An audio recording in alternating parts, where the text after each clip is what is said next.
We are reading Those Shoes by Maribeth Boltz and illustrated by Noah Z. Jones.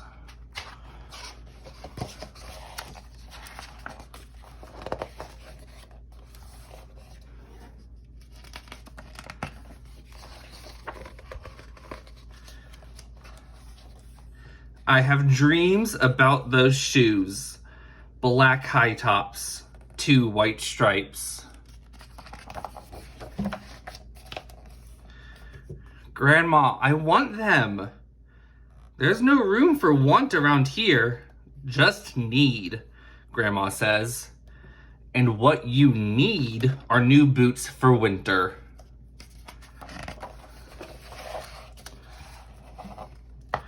Brandon T comes to school in those shoes. He says he's the fastest runner now, not me. I was always the fastest before those shoes came along. Nate comes to school in those shoes. Antonio and I count how many times Nate goes to the bathroom. 7 times in one day, just so he can walk up and down the hall real slow.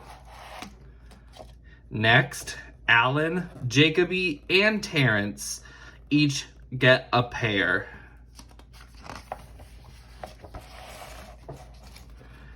Then one day, in the middle of kickball, one of my shoes comes apart. Looks like you could use a new pair, Jeremy, Mr. Alfrey, the school counselor, says. He brings out a box of shoes and other stuff he has for kids who need things. He helps me find the only shoes that are my size, Velcro, like the ones my little cousin Marshall wears.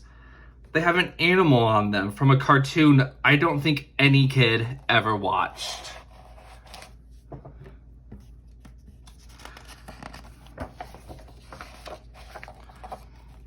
When I came back to the classroom, Alan Jacoby takes one look at my Mr. Alfrey shoes and laughs. And so do Terrence, Brandon T, and everyone else. The only kid not laughing is Antonio Parker. At home, Grandma says, "How kind of Mr. Alfrey." I nod and turn my back. I'm not going to cry about any dumb shoes. But when I'm writing my spelling words later, every word looks like the word shoes. And my grip is so tight on my pencil, I think it might bust.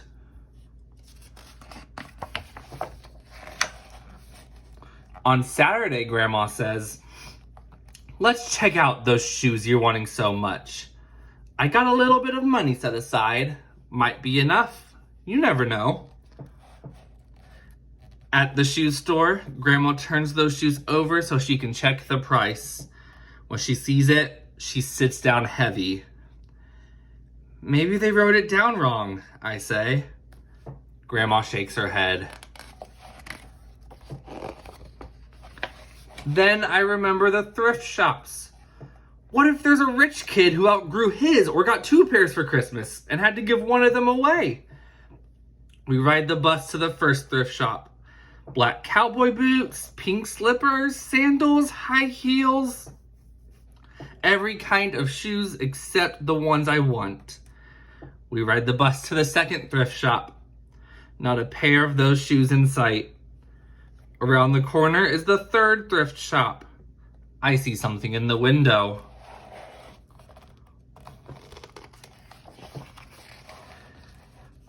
Black shoes with 2 stripes, high tops, perfect shape, $2.50.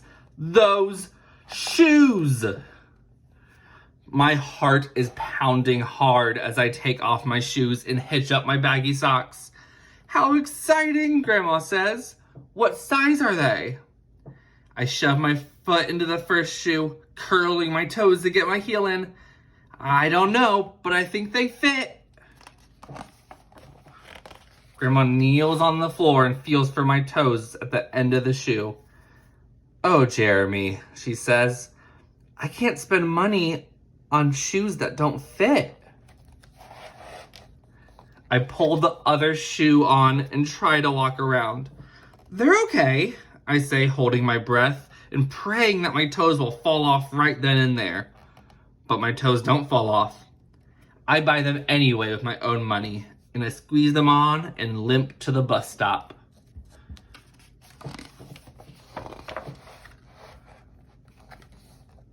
At home a few days later, Grandma puts a new pair of snow boots in my closet and doesn't say a word about my 2 big feet shuffling around in my 2 small shoes.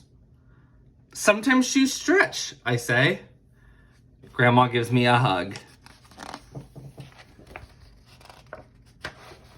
I check every day, but those shoes don't stretch.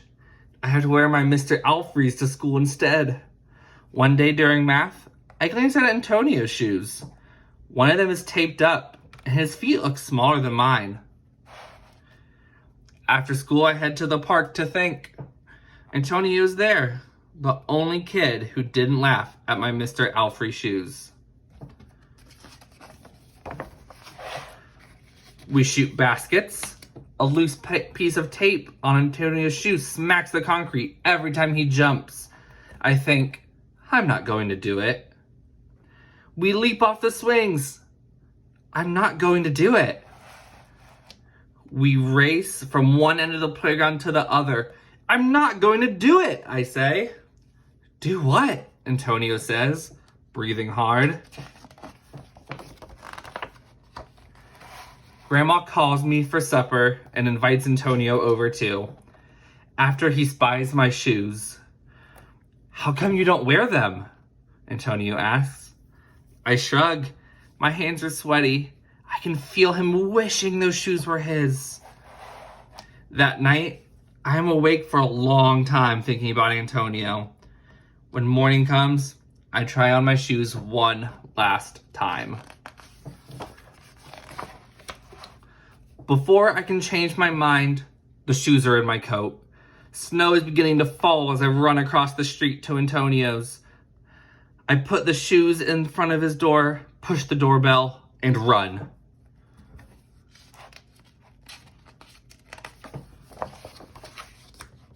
At school, Antonio is smiling big in his brand new shoes. I feel happy when I look at his face and mad when I look at my Mr. Alfrey shoes. But later, when it's time for recess, something happens.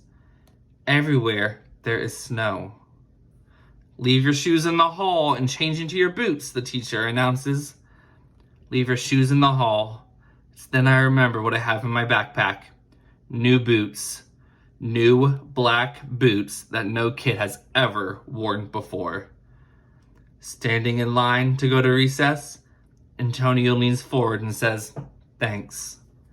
I smile and give him a nudge. Let's race.